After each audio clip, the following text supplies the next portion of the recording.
Okay, so here we go with another video. So in our last video, we looked at the structure of the metallic bonding model, and this time around, we're going to look at how this explains the different properties of metals and how we can justify it according to each one. Okay, so just a quick review on the properties of our metals. There's 6 that we need to be able to refer to: that they conduct heat and electricity, that they're malleable, ductile, and remember, when answering questions on exams, it's best that you don't treat malleable and ductile as 2 different properties because your explanations will be the same. So try and pick something else. They are also lustrous. They have a range of melting points, but mostly they're quite high, and they have high densities, remembering that our transition metals are actually harder than our main group metals for the most part. Okay, so let's look at the first one, good conductors of electricity. And you may have a fairly good understanding of this already, but I just want to point out a couple of key things that we need to be aware of. So essentially what we're saying is that when we place a piece of metal into an electric field, one end will become positive and one end will become negative, and a current will flow through this. Okay, this occurs because the electrons are delocalized and they're free to move throughout the substance. So essentially what's happening here is the electrons align themselves with the current and they're drawn from the negative end to the positive end, and that moving charge is what actually gives rise to the current. Okay, so if we look at the diagram that we have on the slide here, what we can see is that initially before an electrical current is applied, so before an electrical current is applied, what we have going on here is that all our electrons are moving in random directions. So our electrons are the little blue dots here, and they're moving in random directions, up, down, through our cations, and there's no real order to what's going on. But if we look at the second diagram here, figure 1b, what we see is that this is what's happening if we had applied an electrical current. So say we've applied a negative end electrode to the left-hand side of our piece of wire and a positive electrode to the right-hand side of our piece of wire. What will happen now is that our electrons will all line up very nicely and they will all head towards the positive end, the positive cathode. Okay. So in order for something to be able to conduct electricity, there needs to be a free-moving charged particle. Okay, in the case of metals, the charged particle that can move is our electrons from the delocalized cloud of electrons. Okay, so when we're explaining this property, we first need to state that in order to conduct electricity, a substance must contain free-moving charged particles. Point 1, and then our second point would be that due to the delocalized electrons in a metal, they are able to freely move with the current, therefore conducting electricity. Okay, so that's point 1, that they conduct electricity.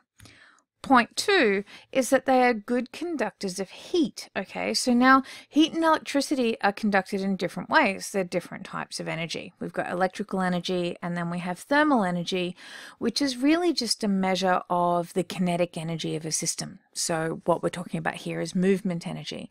When we heat something up, what we're really doing is increasing the speed of the particles and how they vibrate in the substance.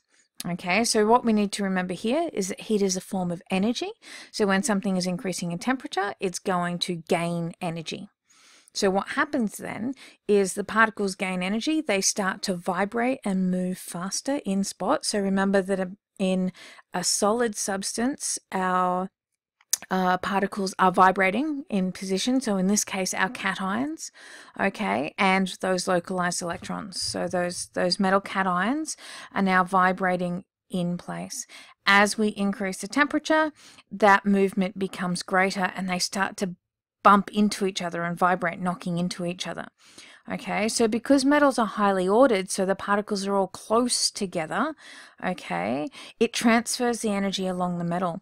You can think of this like when you're on a packed tram. So if people are moving about and jostling in the tram, that knocks one person, it kind of acts like a domino effect down the tram. Okay, so one person starts knocking and bumping into each other, and then other people will bump in, and that energy sort of gets transferred along the whole length of the tram. Same thing happens with our piece of metal. So if we look at step 1 here, we're applying heat in the form of a Bunsen burner, so the atoms in the metal are starting to warm up and get more active. Step 2, they're becoming energized, they're vibrating in place. And then step 3, as we continue to heat, that vibration spreads out along the particles because they're so close together. That movement, they keep bumping into each other and passing that energy along. Okay, so in this one we can explain it in terms of the model by stating that because the cations are arranged in a densely packed, highly ordered lattice in 3 dimensions, as heat is applied, the particles increase their kinetic energy and bump into each other, transferring that energy efficiently through the metal. Okay, so this time we're going to explain this property in terms of the organized, densely packed lattice and that movement being transferred from one to the other. So malleable and ductile. Now this definition you may remember from your previous studies, and this is why I say don't do this one as 2 different properties in a test, because the reasoning behind both of these is the same even though the properties are slightly different. Malleable being that it can be bent and shaped without shattering, ductile being that it can be extruded out into wires. Okay, so with both of these what we're doing though is applying a force that makes the metal thinner. Okay, but we're not changing the bonding, and this is because of that non-directional bond that we spoke about. The electrostatic attraction between the cations and the electrons is maintained in all 3 dimensions. So if we push on it with a hammer or by applying a strong force, the attractive force, that electrostatic attraction for the electrons and the ions, is still maintained, so the substance doesn't break.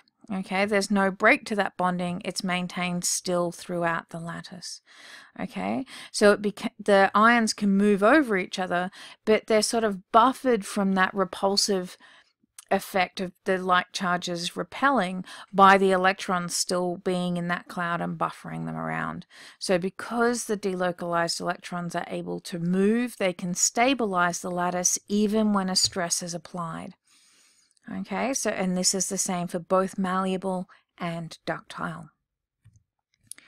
The lustrous one is a little bit of, I guess, still under debate. We can see in this diagram up the top here that these grey lines with the arrows on them are showing incident light. So as light comes in, it is being reflected back off the surface of the metal, which is what causes it to be shiny. There is some, depending on which textbook you read, debate as to how that happens. Some of them simply state that because the electrons are moving freely throughout the lattice and they're moving so quickly that it's highly likely that when the light hits the surface it will hit a moving electron and be reflected back. Okay, but this reflected light is what we perceive as the shininess. As metals corrode, it forms an oxide layer, so like rust or magnesium oxide forming on magnesium or sodium oxide, okay, on the surface, and it doesn't seem lustrous. But this picture here, as we'll see in some of the practical work we do in the coming week, shows you that when you cut this, in this case sodium, the white oxide on the outside is scraped away and we can see that shiny lustrous metal underneath. Again, because sodium's a reactive metal, as it sits in exposure to oxygen, that oxide layer will reform. But essentially, the lustrous nature of metals is because the light is reflected back off the surface. Some theories state that the lustrousness occurs because as the electrons hit the surface of the metal, it excites some of the electrons, pushing them to a higher energy level, and then they come back down and emit that light. But for the most part, what we're really looking at is reflection here. Okay, so this one's a little bit tricky to explain, and if you're looking for ones, if you're asked to explain 2 properties, then perhaps picking something else would make your explanation clearer when it comes to an exam. Okay, so our metals being hard having high densities and relatively high melting points. Now, this idea of being hard, this is a property that fluctuates, okay? So not all metals are hard. Sodium is quite soft, lead is soft, okay? And hardness is defined as the ability to scratch something. So something like sodium, which we can cut with a knife, then we know that it's not very hard. But our transition metals are actually quite a lot harder than our main group metals. Okay, so this hardness and the high melting points are both related to the attraction, the strength of the electrostatic attraction within the lattice. We call this lattice enthalpy, or the strength of the lattice. Okay, so the high melting points indicate that the metallic bond is a strong bond. That attraction between those formal positive and negative charges of the cations and the electrons is quite a strong attraction. Okay, so it has a high melting point. It takes a lot of energy to break apart that attraction within the substance. So what we see, however, is that these properties increase as we increase the number of outer shell electrons. So you remember back to the last video, we talked about the fact that if there's two valence electrons, we will end up with a +2 cation and 2 electrons from each metal atom going into the delocalized C. So when we have a greater size to charge ratio, that attractive force is greater, so we see a higher melting point and a higher hardness. Okay, the other thing is that we see high density, and this one we just explained due to the closely packed nature of the lattice, and it gives it a high mass to volume ratio. The same way we used to explain in junior science why solids are more dense than gases. Okay, crystalline structures, and we're going to see some of these in a prac that we're going to do this week. But you may remember that ionic compounds, we say, have crystals. So these are like your gemstones or salt crystals or things like that. And surprisingly enough, metals actually form crystals as well. And this is a result of the highly ordered lattice structure. Because they're in a three-dimensional array that has the same repeating structure, as metals form, they tend to form crystals. Now, the slower the metal forms, the slower the cooling, the larger the crystals. And we can get some pretty amazing crystal structures. So the ones on the left here are chromium. Okay, so this is what they used to use to chrome plate bumper bars and things like that. Okay, so if you've seen anything that's chrome or chrome plated, this metal here is what they use for that. The one in the middle here is one of my favorites. It's bismuth, and it actually forms these amazing square, spiral, and stepped crystals, which form if it cools very slowly. And it does actually form this iridescent multicolored pattern or coloration on the surface, and it's pretty amazing. And then this one over here is titanium crystals. Now, the nature, the size, the shape of the crystals is all dependent on the type of lattice, the size of the atoms, and things like that. But even though the crystal shapes differ, we can relate this back to the organized array and the lattice structure that we've seen in our metallic bonding model. So in this case, we can state that the crystals arise as a product of the highly ordered lattice and the arrangement, which is a repeating structure. So it gives rise to crystals in that way. And we will grow some crystals this week in our class. Okay, so we've looked at each of the properties that the metallic bonding model explains. However, there are a number of things that it doesn't explain, and it's very rare that a model in science is a perfect representation of everything. If it was, then we probably wouldn't call it a model, but a model gives us an idea or the best approximation for the data that we have for most of it, but it very rarely covers all of it. And that's the case with the metallic bonding model that we've talked about.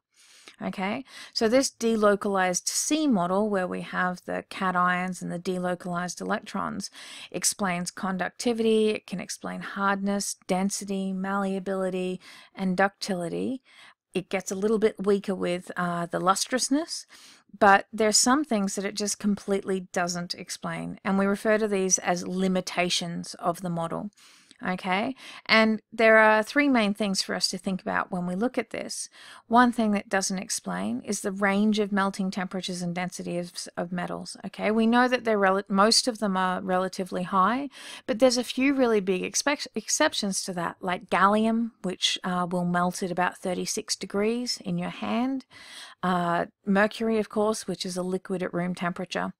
And the density of metals variation in that, like aluminium versus lead and things like that. So while there's fairly common properties, there is such a range of some of these properties that this model, just the valence shell number and charge to size ratio, doesn't really explain completely. One of the main ones, and was a really good one to remember and to put into your notes, is that this model goes no way towards explaining the magnetic properties of some metals. So metals that are magnetic like iron, cobalt, and nickel, this model, there's nothing in it that goes any way towards explaining that. So it's a really big gap in this model that it can't explain. And then, of course, the differences in observed electrical conductivity. So some metals have a very high resistance, such as tungsten, while other metals are very conductive, such as silver, gold. Silver's actually a bit low, but copper, of course, which we use for all our electrical wiring. So it's important when we look at any model to remember that there is always limitations to those models as well, and we may be asked what they are.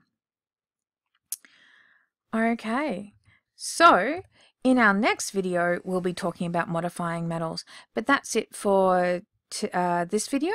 And remember, take your notes and I'll see you in class.